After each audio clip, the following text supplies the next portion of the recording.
आज की क्लास में हम संज्ञानात्मक मनोविज्ञान का एक महत्वपूर्ण टॉपिक है चिंतन, उसके बारे में हम लोग पढ़ने वाले हैं, इसलिए आप लोग वीडियो को लास्ट तक देखिएगा। नमस्कार दोस्तों, मैं चंदन उपाध्याय आप सभी लोगों का बहुत बहुत स्वागत एवं अभिनंदन करता हूं आपके अपने यूट्यूब चैनल साइकोलॉजी वाले गुरुजी में। तो चलिए शुरू करते हैं और समझते हैं कि चिंतन क्या है। ठीक है, तो चिंतन का हम अर्थ देखने वाले हैं, परिभाषा देखने वाले हैं, इसके प्रकार, इसके तत्व क्या होते हैं, साथ ही साथ इसके सिद्धांत में केंद्रीय सिद्धांत क्या होता है, इसके बारे में हम चर्चा करेंगे। देखिए, अगर आप सामान्य वे में आपसे पूछा जाए कि चिंतन क्या है, तो आपका यही जवाब होगा कि चिंतन का तात्पर्य सोचने से है। ठीक है, चिंतन का सामान्य अर्थ अगर देखा जाए तो चिंतन का तात्पर्य क्या है, सोचने से है। और चिंतन सकारात्मक भी हो सकता है और नकारात्मक चिंतन भी हो सकता है। चिंतन जब सामान्य लेवल पर होता है तो वो व्यक्ति के लिए ठीक होता है, वही चिंतन जब क्या है नकारात्मक लेवल पर होता है तो वो व्यक्ति के लिए हानिकारक होता है और वही क्या है चिंता का स्वरूप ले लेता है।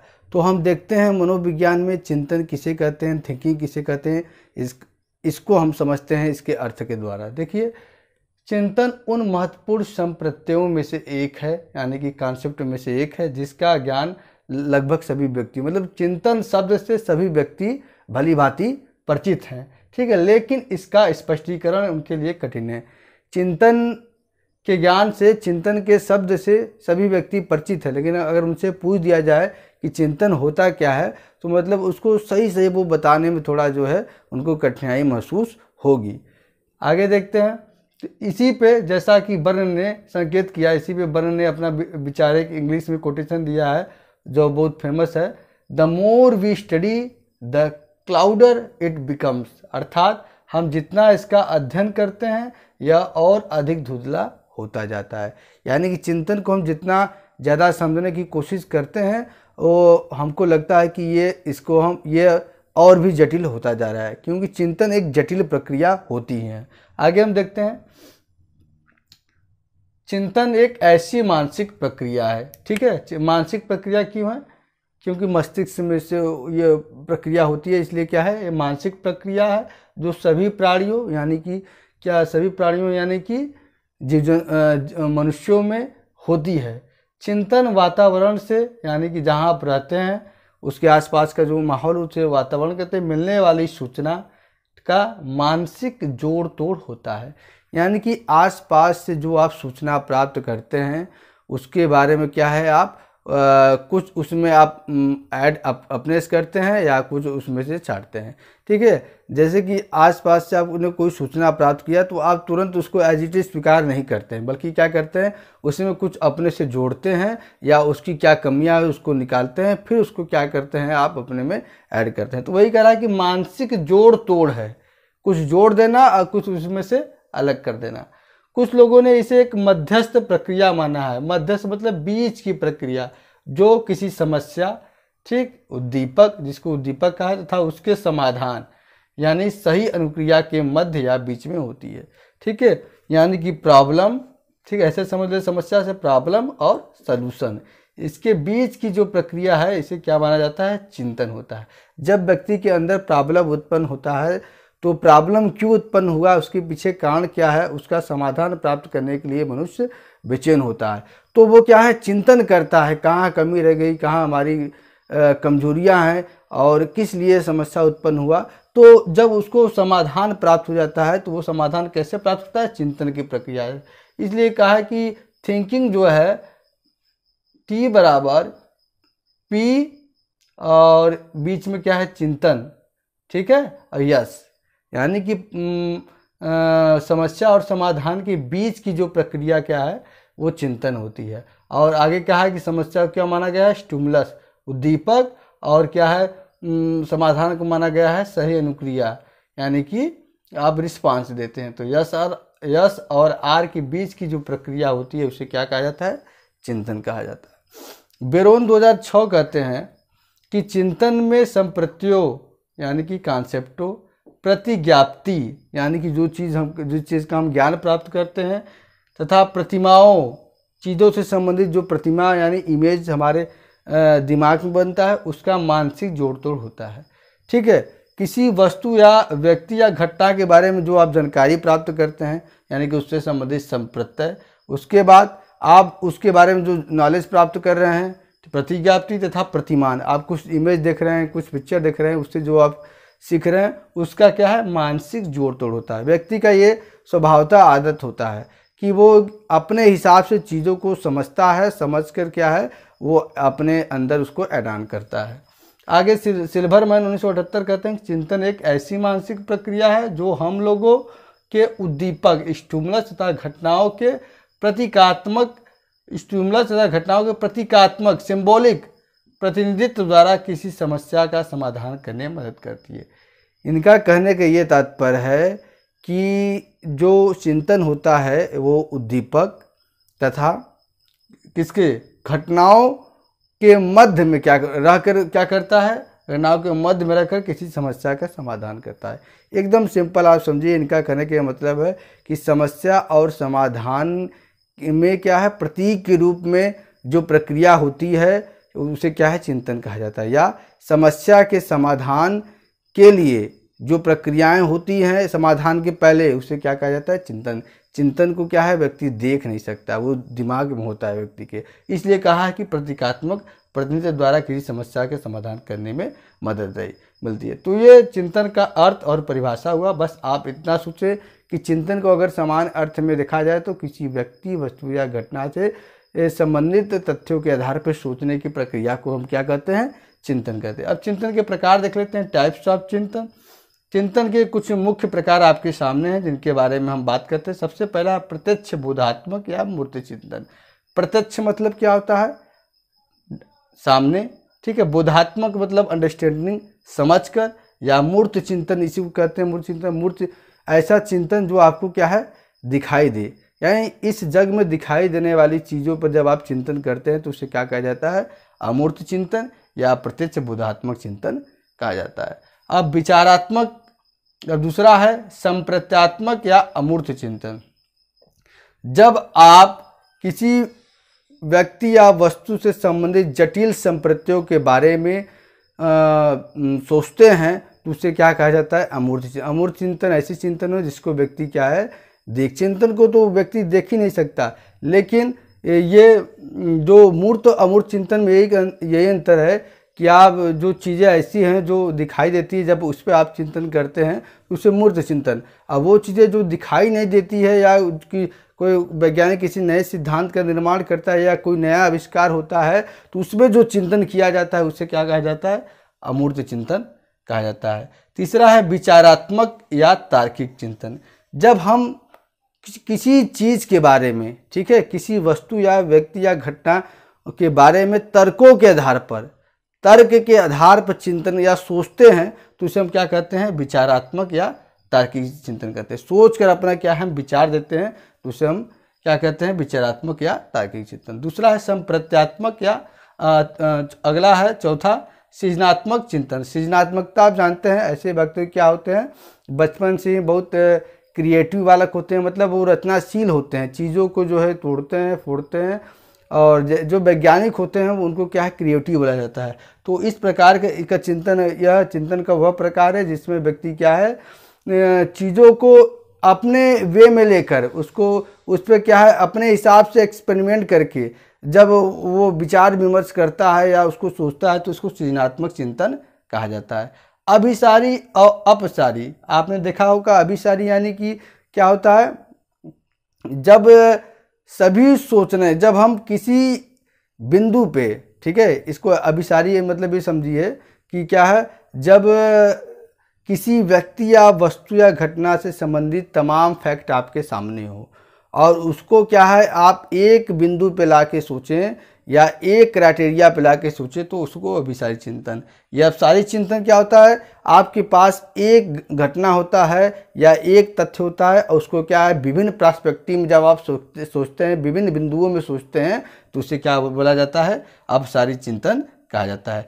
क्रांतिक चिंतन ऐसा चिंतन है जो किसी भी समाज में व्यक्ति को क्या है, नेतृत्व करने, प्रदान करने की क्षमता प्रदान करता है। ऐसे व्यक्ति क्या है, क्रांतिकारी होते हैं, आंदोलनकारी होते हैं, जैसे सुभाष चंद्र बोस हो गए, महात्मा गांधी हो गए, और भगत सिंह हो गए, ये सब क्या है क्रांतिक चिंतन वाले व्यक्ति थे। तो ये चिंतन के प्रकार के बारे में बात हुआ। अब चिंतन प्रक्रिया, चिंतन की प्रक्रिया आखिरकार होती कैसी है? आप सोचते तो हैं, लेकिन देखिए मनोविज्ञान के माध्यम से आपको जानकारी हो रहा है कि चिंतन क्या है। तो चिंतन की प्रक्रिया होती क्या है, इसके तत्व क्या है? पहले समस्या को उपस्थित होना आवश्यक है। देखिए चिंतन तभी ना होगा जब आपके पास कोई समस्या हो, या कोई उद्दीपक हो, या कोई व्यक्ति वस्तु घटना हो जिसके बारे में आपको सोचना हो, तो उसका उपस्थित होना आवश्यक है, पहला नंबर। दूसरा, समस्या के हल के लिए एक दिशा निर्धारित करना। ठीक, आप एक दिशा तो निर्धारित करेंगे, जो आपको समस्या मिला है उसमें क्या है, आप एक दिशा निर्धारित करेंगे, इसी दिशा की तरफ आगे हम बढ़ेंगे तो हमारे समस्या का समाधान मिल जाएगा। जैसे आपका कोई लक्ष्य है, ठीक है, लक्ष्य पे जाने के कुछ स्टेप बाय स्टेप आपके होंगे, कुछ दिशा होगी, तो वो दिशा आप निर्धारित करेंगे तभी ना उस लक्ष्य पे पहुंचेंगे। तो इसी प्रकार से आपका समस्या जो है, समस्या के हल के लिए क्या है, एक दिशा आप निर्धारित करते हैं। उद्देश्यपूर्ण दिशा की ओर अग्रसर करना। तीसरा क्या है, अब दिशा निर्धारित करते तो दिशा कैसा होना चाहिए? उद्देश्यपूर्ण, जिसका उद्देश्य क्या है, समस्या का समाधान हम करेंगे, ढूंढेंगे, ठीक है, और उसी की तरफ क्या है हम आगे बढ़ेंगे तीसरे प्रक्रिया में। चौथे में क्या है, प्रयास एवं त्रुटि विधि का प्रयोग करना। ट्रायल एंड एरर थ्योरी आपने पढ़ा होगा। यानी कि व्यक्ति क्या है, जब कोई काम करता है तो वो गलती प्रयास करता है, प्रयास करने के बाद क्या है वो गलती करता है, फिर ऐसे गलती करके भूल, जिसको क्या कहा जाता है, भूल एवं त्रुटि का सिद्धांत, प्रयास एवं त्रुटि का सिद्धांत। एक्सरसाइज करता है, एक्सरसाइज करते करते क्या है चीज़ों में वो गलतियाँ भी करता है, और ऐसे करते करते क्या है वो चीज़ों को सीख जाता है। तो इसी क्या है, प्रयास एवं त्रुटि विधि के प्रयोग हम करते हैं चौथे में। पाँचवें में व्यक्ति का शरीर क्रियाशील होना। और चौथे में क्या, पाँचवें में क्या होगा, व्यक्ति क्या है एक्टिव हो जाएगा। जब आपके मन में कोई विचार चलेगा तो आपका शरीर क्या है, शरीर माइंड के साथ आपका शरीर भी एक्टिव होता है। ठीक, आंतरिक भाषा को उपस्थित होना। अब आप चिंतन करेंगे तो आप जिस भाषा को बोलते हैं वो भी भाषा आपके दिमाग में रहती है। आप जो बोलते हैं वो तो बाहर आप सबके सामने होता ही है, लेकिन अंदर भी चिंतन आप किस भाषा में करेंगे। मान लीजिए आप भारत में हिंदी भाषी क्षेत्र में है, तो आप जब चिंतन करेंगे तो उसी भाषा में आप चिंतन करेंगे। आप इंग्लिश बोलने वाले हैं, तो जब आप चिंतन करेंगे तो इंग्लिश में ही चिंतन करेंगे। इसका कहने का मतलब ये तब जाके आपको क्या है, चिंतन जो है के माध्यम से किसी समस्या का समाधान होता है। तो ये चिंतन प्रक्रिया के तत्व के बारे में बात हुआ। अब चिंतन के सिद्धांत क्या होते हैं? देखिए चिंतन के दो ही प्रकार के सिद्धांत होते हैं, एक होता है केंद्रीय सिद्धांत, एक होता है परिधि सिद्धांत। केंद्रीय सिद्धांत क्या होता है, इसके बारे में बात करते हैं।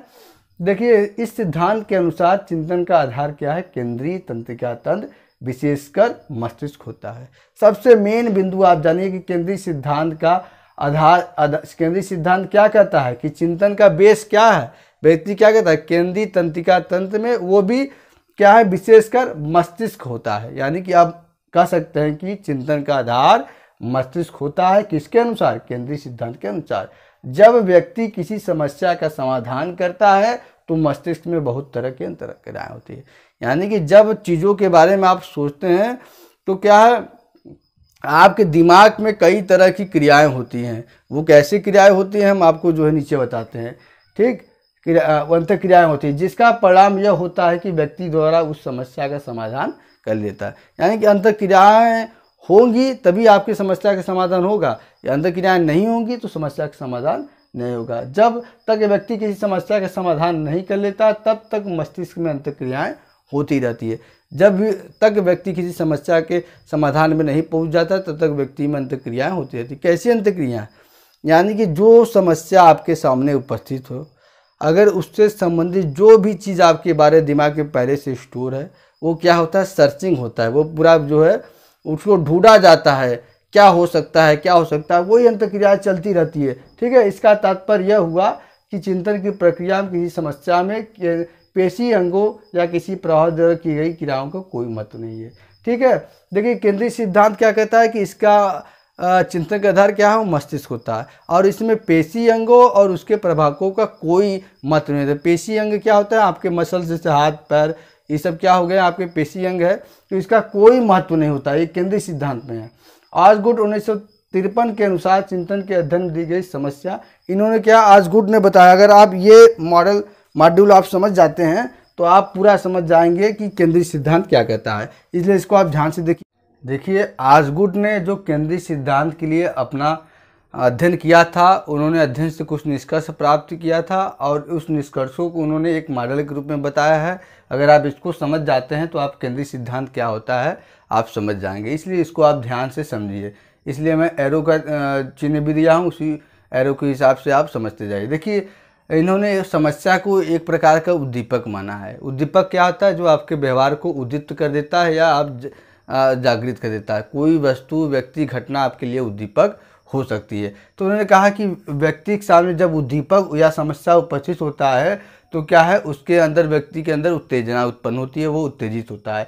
फिर वही उत्तेजना क्या है, संवेदी तंत्रिका द्वारा, उस उत्तेजना से क्या होता है, व्यक्ति के अंदर तंत्रिका आवेग उत्पन्न होता है, नर्व इम्पल्स, यानी कि उसके निवरांश में क्या है, तंत्रिका आवेग उत्पन्न होता है। और वही तंत्रिका आवेग संवेदी तंत्रिका तंत्र द्वारा, ऐसे तंत्रिका तंत्र जो संवेदना को ग्रहण करके आगे ले जाते हैं, संवेदी तंत्रिका तंत्र द्वारा उसी तंत्रिका आवेग को कहाँ ले जाया जाता है, मस्तिष्क में। और वो भी मस्तिष्क के किस क्षेत्र में, विशेष साचर क्षेत्र में लिया जाता है। देखिए, हमारी 5 ज्ञान इंद्रियां हैं जिसके माध्यम से हम ज्ञान प्राप्त करते हैं। अब प्रत्येक ज्ञान इंद्रियों का एक विशिष्ट साचर क्षेत्र होता है। जैसे आँख का हो गया आपका दृष्टि क्षेत्र हो गया, कान का श्रवण क्षेत्र हो गया, ये तो ये विशेष साचर क्षेत्र है। तो आप देखिए, शुरू से व्यक्ति के सामने उद्दीपक आएगा तो वो उत्तेजित होगा। जब उत्तेजित होगा तो उसके अंदर तंत्रिका आवेग उत्पन्न होगा और वही तंत्रिका आवेग संवेदी तंत्रिका द्वारा कहाँ पहुँचेगा, मस्तिष्क में। मस्तिष्क के किस क्षेत्र में पहुँचेगा, विशेष साचर क्षेत्र में, जिसके परिणाम स्वरूप क्या होगा, मस्तिष्क में प्रतिमाएं एवं विचारों का निर्माण होता है या विचार बनते हैं और इन्हीं के द्वारा क्या होता है, समस्या का समाधान हो जाता है। ये केंद्रीय सिद्धांत का एक निचोड़ है। इसको आप जो है याद कर लीजिएगा, आपको केंद्रीय सिद्धांत अच्छे से समझ आएगा। अब बात करते हैं केंद्रीय सिद्धांत के अवगुण क्या हैं, दोष क्या हैं। इसके दोष सबसे बड़ा यह है कि ये सिद्धांत काफ़ी पुराना है, जिसके समर्थन में कोई ठोस प्रयोगात्मक तथ्य प्राप्त नहीं होते हैं। दूसरा, इस सिद्धांत में पेशी क्रियाओं को कोई मत नहीं बताया गया। इस सिद्धांत का आधार, जैसा कि हमने शुरू में बताया, कि मस्तिष्क को बताया गया है और इसमें पेशी क्रियाओं को कोई महत्व नहीं दिया गया, जबकि अनेक ऐसे प्रयोग किए गए जिनसे निष्कर्ष प्राप्त हुआ कि चिंतन में पेशी क्रियाओं का भी महत्व होता है। तो इसका ये दोष है कि ये केवल चिंतन में एक पक्ष को ही शामिल करता है, दूसरे पक्ष को नहीं शामिल करता। तीसरा क्या है, ये काम चलाऊ सिद्धांत है जिसके आधार पर सामान्यीकरण की व्याख्या नहीं की जा सकती है। सामान्यीकरण अब क्या होता है, यहाँ पे बात, सामान्यीकरण को समझने के पहले आप समझिए, जब भी हम कोई रिसर्च करते हैं या शोध करते हैं तो क्या करते हैं, हम एक जनसंख्या का चुनाव करते हैं और कि जिस जनसंख्या पे हमको शोध करना होता है और उससे संबंधित क्या है, हम कुछ सैंपल लेते हैं यानी नमूना लेते हैं। उसी नमूना पे हम क्या करते हैं, अपना शोध करते हैं। फिर उसके बाद जो रिजल्ट हमारा आता है वो क्या है, हम सभी पे समान रूप से जनसंख्या पर लागू कर देते हैं और मान लेते हैं कि यही इसका जो है परिणाम होगा। तो उसी को क्या कहा जाता है, सामान्यीकरण कहा जाता है। तो इससे जो इस सिद्धांत से जो परिणाम प्राप्त हुए हैं वो कम चलाऊ है, जिसके आधार पर कोई सामान्यीकरण की व्याख्या नहीं की जा सकती। तो आज के सिद्धांत पर हमने बात किया कि चिंतन क्या होता है, इसका अर्थ परिभाषा क्या है, प्रकार क्या है, इसके तत्व क्या है, साथ ही साथ चिंतन का केंद्रीय सिद्धांत क्या है, इसके बारे में हम बात किया। तो आज की क्लास में इतना ही। मिलते हैं हम अपने अगले क्लास में किसी अन्य टॉपिक के साथ। तब तक के लिए आपका बहुत बहुत धन्यवाद।